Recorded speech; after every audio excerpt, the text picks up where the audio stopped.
سوچیں اگر آپ کے سامنے گہرا سمندر ہو، پیچھے ایک ظالم بادشاہ کا لشکر کھڑا ہو، عورتیں بچوں کو سینے سے لگائے رو رہی ہوں، اسی لمحے کوئی راستہ نظر نہ آئے، تب حضرت موسیٰ علیہ السلام نے آسمان کی طرف دیکھا اور یقین سے فرمایا ہرگز نہیں، میرا رب میرے ساتھ ہے، اور پھر سمندر نے وہ منظر دیکھا جسے قیامت تک انسان یاد رکھے گا۔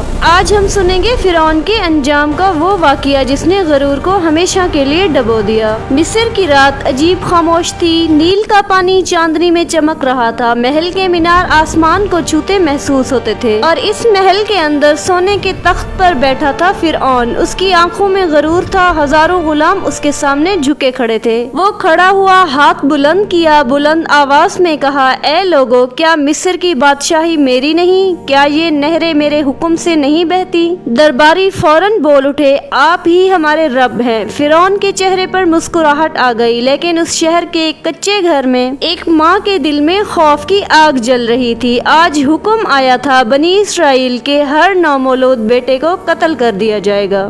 دروازے پر سپاہیوں کے قدموں کی چاپ سنائی دیتی تو عورتیں کانپ جاتی۔ اسی خوف کے عالم میں ایک بچہ پیدا ہوا، ماں نے اسے سینے سے لگایا، آنکھوں سے آنسو بہہ رہے تھے۔ اچانک دل میں ایک آواز آئی اسے دریا میں ڈال دو، ہم اسے واپس تمہاری طرف لوٹا دیں گے۔ یہ اللہ کی طرف سے الہام تھا۔ ماں کے ہاتھ کانپ رہے تھے، لیکن ایمان خوف سے بڑا تھا۔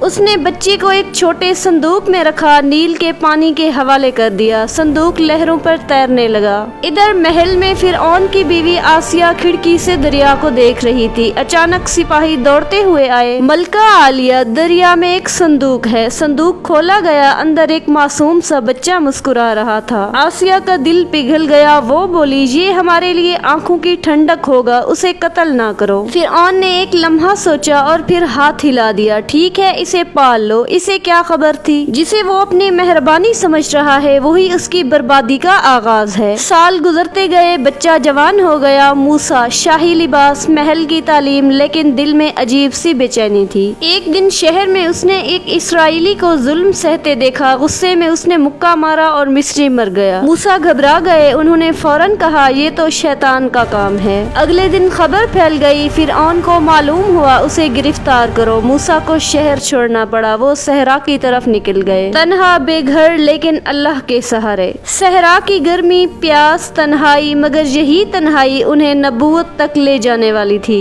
کوہ طور کے قریب ایک رات آگ کی روشنی دکھائی دی۔ موسیٰ آگ کی طرف بڑھے، اچانک آواز آئی اے موسیٰ، میں تمہارا رب ہوں۔ زمین کانپ اٹھی۔ موسیٰ کو نبوت عطا ہوئی، حکم ملا فرعون کے پاس جاؤ، وہ سرکش ہو چکا ہے۔ موسیٰ علیہ السلام کا دل دھڑکنے لگا، جس شخص کے محل میں وہ پلے بڑھے اب اسی کے سامنے حق کی آواز اٹھانی تھی۔ صبح کا وقت تھا، مصر کے شاہی محل میں سپاہی قطاروں میں کھڑے تھے، درباری سر جھکائے موجود تھے۔ سنہری تخت پر بیٹھا تھا فرعون۔ دروازہ کھلا، موسیٰ علیہ السلام اور ہارون اندر داخل ہوئے۔ محل میں سرگوشیاں ہونے لگیں۔ فرعون نے طنزیہ مسکراہٹ کے ساتھ کہا اوہو، تم تو واپس ہی آ گئے، کیا تم وہی نہیں جو ہمارے گھر میں پلے بڑھے؟ موسیٰ علیہ السلام نے پورے وقار سے جواب دیا میں رب العالمین کا رسول ہوں، بنی اسرائیل کو میرے ساتھ بھیج دو اور ایک اللہ کی عبادت کرو۔ یہ الفاظ سن کر دربار میں سناٹا چھا گیا۔ فرعون کا چہرہ سرخ ہو گیا، وہ بولا اگر تم سچے ہو تو کوئی نشانی پیش کرو۔ موسیٰ علیہ السلام نے اللہ کے حکم سے اپنا عصا زمین پر ڈالا۔ اچانک وہ ایک عظیم سانپ بن گیا۔ درباری پیچھے ہٹ گئے، خوف پھیل گیا۔ پھر موسیٰ علیہ السلام نے اپنا ہاتھ بغل میں رکھا اور نکالا، وہ چمک رہا تھا جیسے نور کی کرن ہو۔